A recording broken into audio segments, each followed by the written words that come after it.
Hey everyone, I'm the Rev. Now, I'm returning to Project Motor Racing, and I'm returning there for a reason. I'm going to take a GT3 out at Spa, yes, that combo again. However, there is a reason behind it, so hear me out. Now, this is the first update since Aris from Assetto Corsa, since he joined the team at Project Motor Racing. So this is the first update where a man with that experience has had a hand in the update. Now, the GT3 and the GT4s have been extensively revised in this new Project Motor Racing patch. So we're going to take a car we know, at a track we know, and we're going to see if it's made any difference at all. Will it be any better? Let's find out. Now, it's worth noting that I haven't driven these cars since launch, when I didn't think they were very good, to be honest with you. Now, I'm not a negative person, I don't look for negatives, but I will tell the truth, so let's see if they feel any different.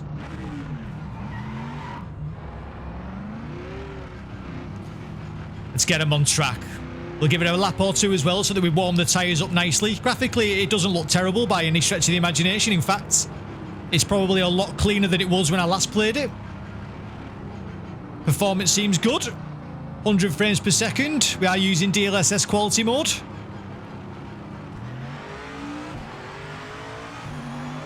Never had any issues with the sound. Sounds pretty good.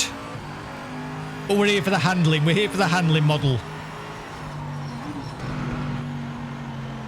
Curbs are okay.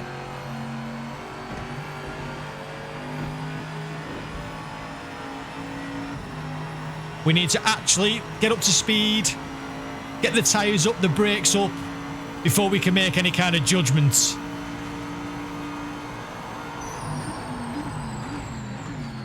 Okay, brake doesn't feel too bad. Has to fight the rear then, though.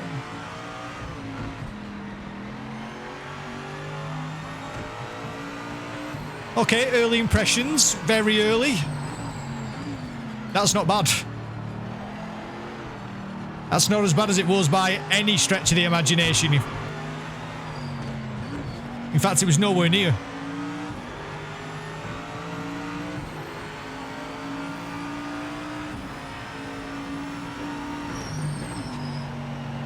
The brake pedal feels quite nice, I do like that. Front end just didn't want to know. And the curbs are a little bit dead.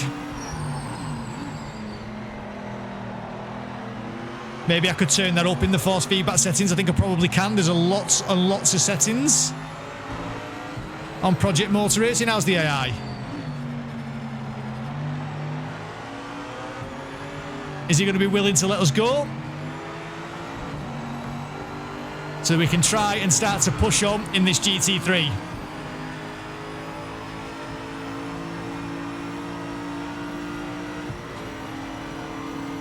Nicely in the toe, bit of ghost in there from the DLSS. Safe to start pushing now, mate. Tyres are good. Give it all you've got. We'll get this lad here now.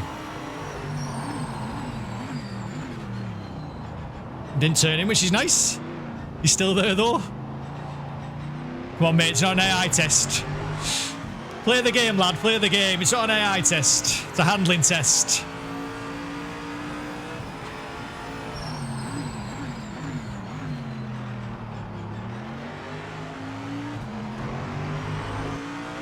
Okay, it's not too bad. I'd say the brakes feel good. In the middle of the corner, felt a bit dead, but the brakes felt good. I think I'm having to take way too much speed off there though to take Eau Rouge and Radian.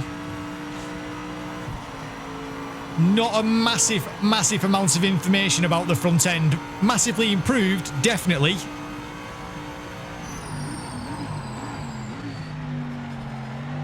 But still way behind the competition.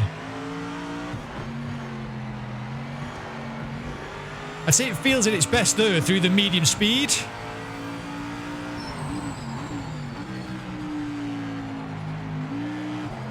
Try and make sure we're not clipping, which we're not.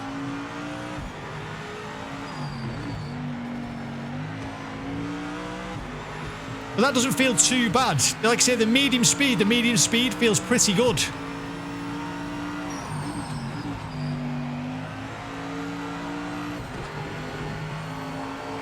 Come on, in you come. front of the big Mercedes there washing out.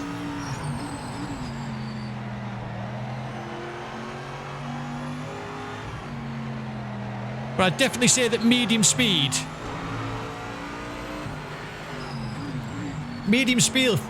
even feels pretty good.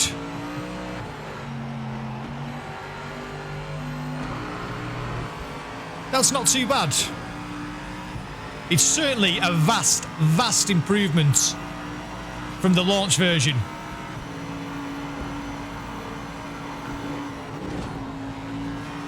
I know I've got to change down a gear because this front end's not massively compliant.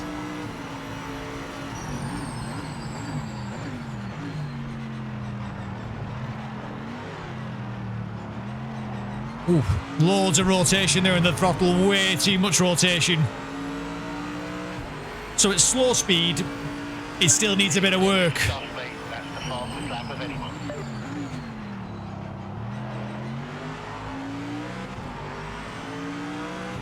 Try and get onto the back of this Aston Martin. But I've certainly felt worse. See, that should be full throttle there, but with a tiny lift maybe, but I'm having to lift massively there because the front end just doesn't want to know.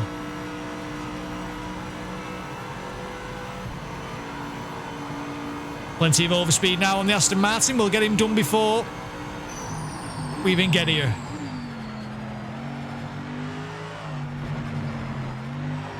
But this little switch here now, right, left, right, if you don't clatter the curbs, that does not feel too bad. And the braking's much improved.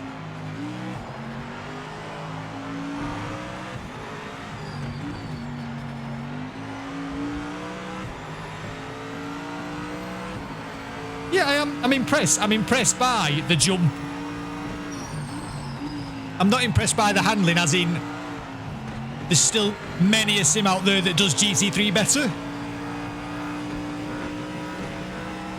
But I'm certainly impressed by the jumping quality from the launch version to this version. Because this is a night and day difference. A night and day difference. Which I think just goes to show that Project Motor Racing probably just needed a lot longer in the oven, really. But Aris has done a fabulous job here. Oh, this Aston Martin's back. He's not giving up, this Aston Martin.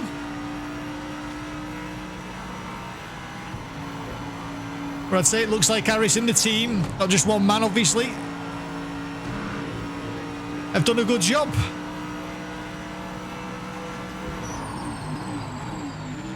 Oh, too late on the brakes. I knew it was too late. I was too late. There's way too much rotation there when you're at slow speed. Way too much. But yeah, the jumping quality, I think, is there for all to see. Maybe if, like me, you had Project Motor Racing installed and you thought you'd never go back to it, it'd be worthwhile just having a go, just so you can see for yourself that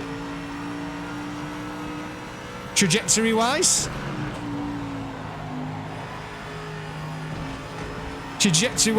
it may be on the right path. I mean, they've not abandoned it, which they could have done. There's been loads of patches, loads of DLC.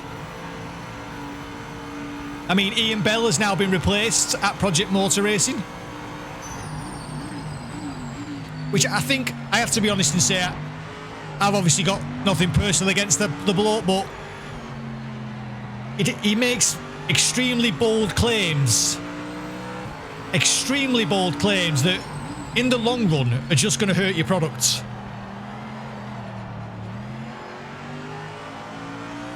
It's just, you may as well live in the real world.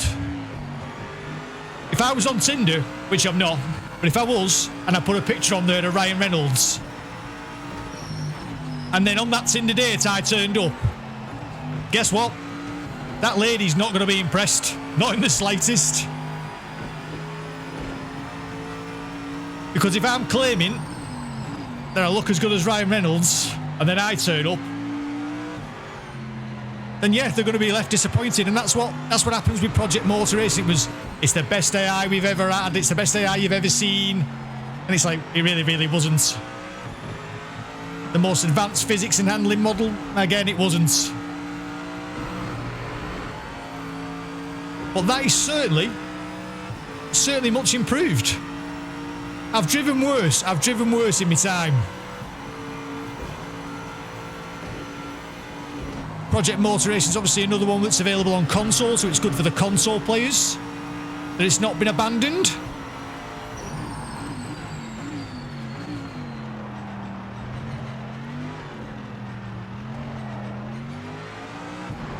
Well, that doesn't feel bad. That does not feel bad now in terms of the difference between this build and the launch build.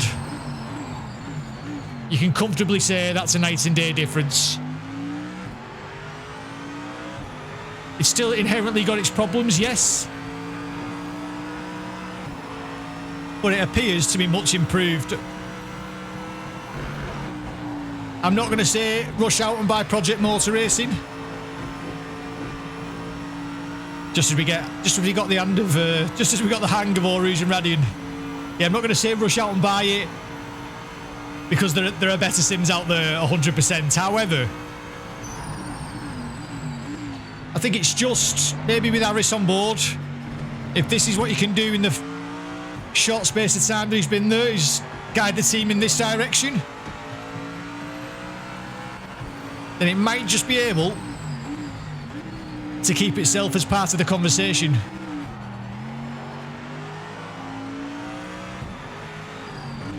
As I've started to overheat those tyres, and the best thing is, I think it's like 102 degrees it was on the front left. The hotter they've got in terms of overheating, you'd say I'm pushing them too much, but oh, that's a shame. The hotter they've got, the better they've felt.